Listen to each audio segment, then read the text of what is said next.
Good afternoon everyone. આજે હું અને દેલીજા સ્કૂલમાં જઈ રહ્યા છીએ.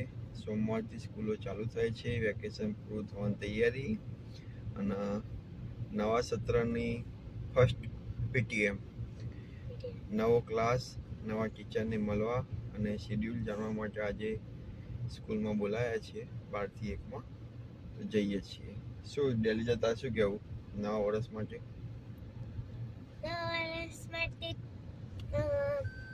નવા વર્ષ જ્યારે આવે ને ત્યારે એટલું સારું લાગે ને. તો મેમ અમને બહુ જ ગમે. નવા મેમને તો મળી, પણ ઓળખાવ કયા મેમ હોય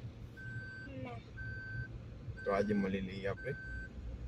એમાં જઈને આવ્યા અને સ્કૂલમાંથી ટીચરે શું સમજાયું?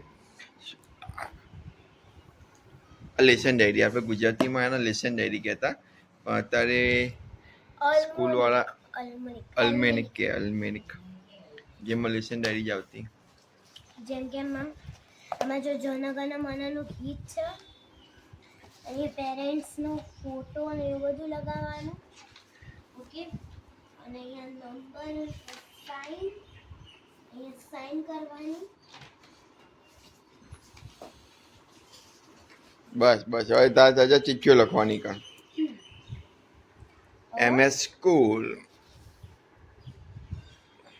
પછી એક આપી છે. 2 સબ્જેક્ટ બદલાય, એમાં ખાલી ચેપ્ટર જોઈ લેવાના. આપણે જે બુકો લાવે ને એમાં કયા ચેપ્ટર બદલાયા? ચેપ્ટર 1, આ ચેપ્ટર જોઈ લેવા અંદર છે કે નહીં. ધોરણ 3ની 2 બુકો બદલાઈ ગયા. આ તો શું? આ તો કેલેન્ડર. દિવાળીના દિવસે મારો બર્થડે છે. સ્કૂલ કેલેન્ડર જો, સ્ટુડન્ટ પ્લાનર. હવે આ છે time table. Schedule, academic information, seminar, monthly schedule, PTM, એક્ઝામનો schedule, result, tour, picnic, celebration બધું આમાં આપી દીધું હોય. એ પ્રમાણે પર એવરી મંથ શું શેડ્યુલ હોય, રજાઓ ક્યારે હોય, શું પ્રોગ્રામ હોય. મતલબ કે પહેલો દિવસ થશે 8 તારીખ આવી.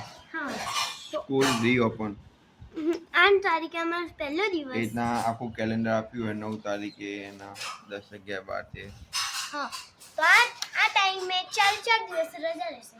ના નહીં, એ દિવસે કંઈક છો. પછી ધારો કે જો જુલાઈમાં 4 તારીખે ચેસ કોમ્પિટિશન. એના બધું આખું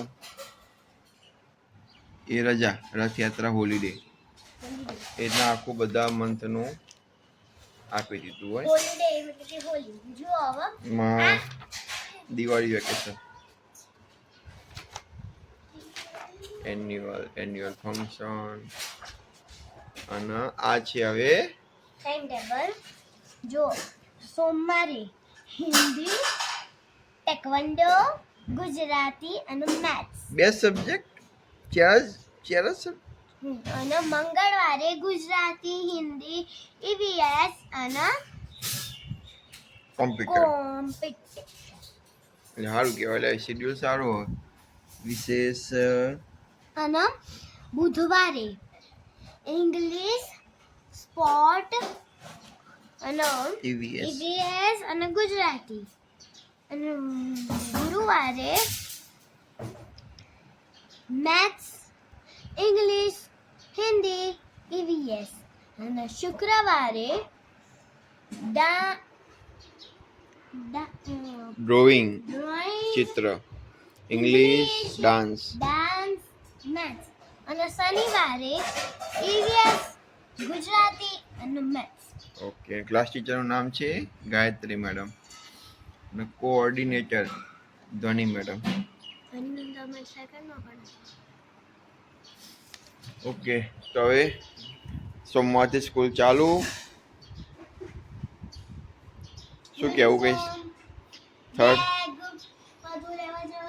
નવી બુકો આવી ગઈ. ટેક્સ્ટબુક, વર્કબુક, નોટબુક, એલ્મેનિક કેટલું લઈ જવાનું. અને જો